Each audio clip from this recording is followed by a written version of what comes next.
Greetings once again, gentleman Jim here, the happy guy, working on 125th Street in Harlem.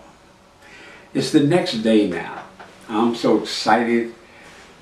I take the train down to 125th Street, walk across. I can't wait to get to the tailor shop. First and foremost, my main objective was to learn how to become a great master tailor, and here was a man who was willing to teach me that. But I'm excited to see who else I'm going to see coming in the tailor shop. So, the day started, I got there about 10:30 because Ori opened at 11, but he said he'd be there a little earlier because he has to cut his garments up so he can send them downtown. So I got there about 10:30, he's already in there and he's working, cutting out garments, he's cutting out pants, he's cutting out jackets. See, when I was in the factory, I saw how they did that, but they did that in multiple layers. And he's cutting them out individual because these are for individual people.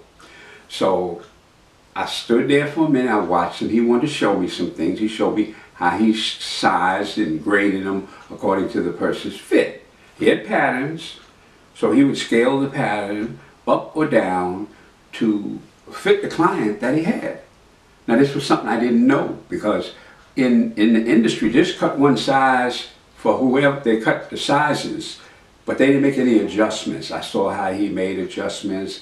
He started showing me and telling me, you do this for that reason, and he explained everything to me. I said, wow, now I'm going to really learn how to become a great master tailor because I'm going to watch this brother here. So at any rate, we're working along now, and it's 12 o'clock, and a bum walked in the door. Skinny. His name was Clarence Powell, but they called him Skinny, and he was stinking drunk. And Ori said, Skinny, go get you some coffee and sober up. I need you to take these coats down to Max Salzman and Tulio. Now, Tulio was a pants manufacturer, and Max Salzman was a coat manufacturer. So what Ori did is, because we didn't have a great staff or anything, now he could make a garment. I had yet to really make one, but what he did was he would cut the garments up and he would send them to these are called jobbers. And well, all they do is assemble it for you. You cut them, send the pieces you need. You didn't have to explain anything to them. Ticket was made out to say whether it was 1 button, 2 button, double-breasted, notch lapel, or peak lapel. They automatically knew. So you didn't have to send like a prototype made up to show them what it was. They knew exactly what to do. This is what they did. They were called jobbers. And he had a bag of coats and a bag of pants. And Skinny knew exactly where to go. Now, Skinny was drunk. I'm saying to myself, you want to trust this guy with this stuff? Or should I worry about it? This is Skinny be all right. He made Skinny go get him a cup of coffee. Skinny said, well, I need 50 cents. Or he said, when you come back, I'll give you 50 cents. He said, but right now, I need you to take these down there because the garments had to be in at a certain time for him to get them back when he needed them back. So, sure enough, Ori packed up the coats in a bag, and he packed up the pants. Skinny automatically knew what to do. Drunk or sober, he knew what to do. Ori didn't trust him with money. Ori had tokens for him. He had 2 tokens, because they were close, each one was close to each other. So Ori gave him a token to go downtown. So Skinny would take it, off he went. Just like that. I'm saying to myself, wow, this is amazing. The way he had everything set up. So we're sitting there now, around 12 o'clock, a number writer comes in, Russell. What you playing today, Russell? Well, I'm playing my usual. What you want? I'm here to get your money. That's what Russell tells him. So I'm saying to myself, they just come into the tailor shop, take the numbers, go about their business. Or he introduces me to Russell. So here's a new tailor I got. He said, you want to play something, young blood? I said, nah, man. Now, don't get me wrong. I never really was into playing numbers. until I started working for Ori. My mama played numbers. Everybody I knew played numbers. My mother was pretty lucky. She'd hit every now and then. So would everybody else seem to hit. No real big money, but they would hit. So he would take Ori's numbers, okay?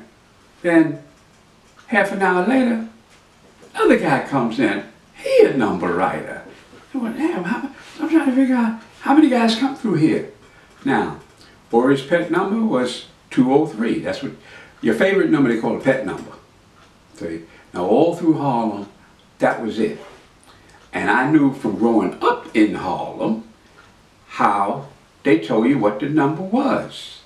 You say, the number writers, because I watched them growing up there. I watched my mother play, okay? The number writers would walk in a block and they could stand there because the numbers, it was a three system number, but they came out one at a time. So you could either play the whole number, straight, combination, any old kind of ways there, or you could play one at a time called single action. Now, single action was the whole number when it's finished, but one at a time. So you could play off of just one. So if one of the guys come in the block, and all they had to do was stand on the corner, but the blocks were full of people anyway, I had throw up a 2. That meant a 2 was leading. First Street, they said. So they'd pass that 2 up the block, or 3, or whatever it was. So this is the way they communicated with telling you what the numbers were. I'm saying to myself, okay, well, I know how that goes, but I really didn't play any money because I had to be tight on my money. So I didn't even want to spend any money on playing numbers right now. Now, before long, another guy comes in to take numbers. Because you had to get the number in before a certain time in order to play, first of all, the full number, or one at a time, which they call single action. Now, believe it or not, some of the guys who wrote the whole number didn't take single action.